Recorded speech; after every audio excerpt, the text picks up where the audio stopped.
AIIMS का उद्घाटन किया, वंदे भारत का उद्घाटन किया, मेट्रो का उद्घाटन किया। ये ऑपोजिशन के लोग क्यों भूलते हैं कि अच्छी चीजों को भी ये सभागृह को अवगत कराना चाहिए कि ये राज्य में किस तरीके से सरकार काम कर रही है। पर वो सब चीजें ना बात करते हुए ऑपोजिशन करना है। बोलते हैं ना, कई लोग मार्केट में जाते हैं अमरूद खरीदने के लिए तो पूछते हैं भैया मीठा है ना, और घर पे लाने के बाद उसमें नमक छिड़क के खाते हैं। वो हालत हो गई हमारी ऑपोजिशन की।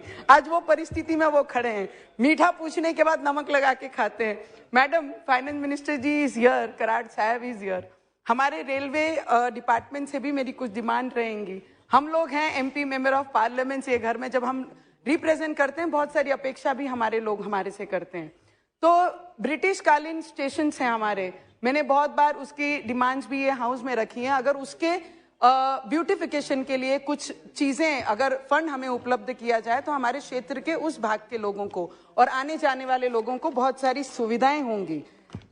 और वंदे भारत जो हमारा सपना है, हर मेंबर ऑफ पार्लियामेंट का भी सपना है कि वंदे भारत जिस तरीके से नागपुर से 11 तारीख को हमारे प्राइम मिनिस्टर जी ने उद्घाटन किया, उसी तरीके से हमारे क्षेत्र से अमरावती से वंदे भारत की नई दिल्ली के लिए भी वंदे भारत शुरू की जाए। उसकी भी मैं विनंती आपके माध्यम से करती हूँ। पंतप्रधान सड़क योजना जो गांव को जोड़ने वाले रास्ते हैं, उसके भी बहुत सारे फंड हमारे सेंटर से हम लोगों को मिले। 175 किलोमीटर मेरे क्षेत्र को यहाँ से सेंटर से प्राइम मिनिस्टर जी के योजना से हमें हमारे लोगों को व्यवस्था के लिए दिया गया है। तो मेरी डिमांड यही रहेगी कि ग्रामीण क्षेत्र, ट्राइबल क्षेत्र के ऐसे कई सड़क हैं, उसको जोड़ने के लिए अगर प्राइम मिनिस्टर जी के ये योजना से हमें और फंड दिया जाएगा तो मेरे गांव के जो गांव एक दूसरे के साथ जुड़े नहीं है उसे जोड़ने का मौका हम लोगों को अपने क्षेत्र में काम कर कर लोगों को जोड़ने का मौका मिलेगा।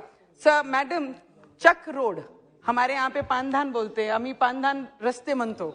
हमारे यहाँ पे महाराष्ट्र सरकार अब जो 4 महीने से आई है, आपने अगर मुख्यमंत्री जी को फोन करके भी अगर कुछ कंप्लेन की तो कंटिन्यू उनके ऑफिस से फोन आकर आपको उस चीज का फॉलोअप किया जाता है। इतने एक्टिव और इतने अलर्ट मुख्यमंत्री और डिप्टी सीएम साहब हैं। अब जो काम होगा चक रोड के लिए, पानदान रस्तों के लिए, उस पर विश्वास है।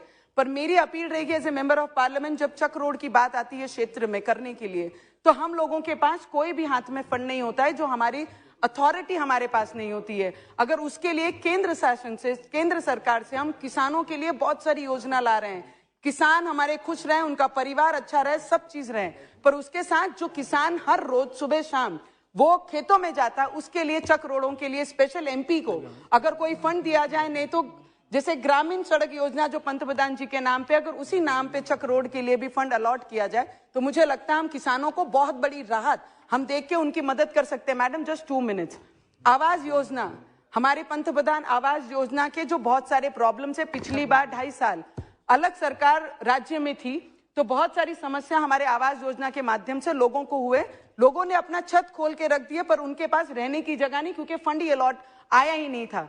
तो मैं विनंती करूंगी, और जो नए नंबर्स लेना बंद कर दिया है आवास योजना के, वो लेना शुरू किया जाए तो मुझे लगता है हमारा जो सपना है मैडम, वो 2024 तक वो आवास योजना को आगे बढ़ाना चाहिए, जिसके माध्यम से बहुत सारी मदद हमारे क्षेत्र के और महाराष्ट्र के लोगों को होंगी। Madam,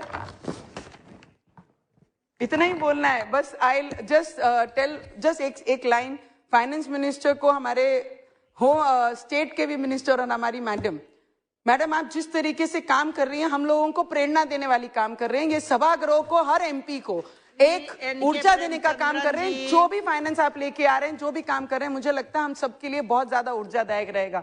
thank you so much. Thank you madam chairperson for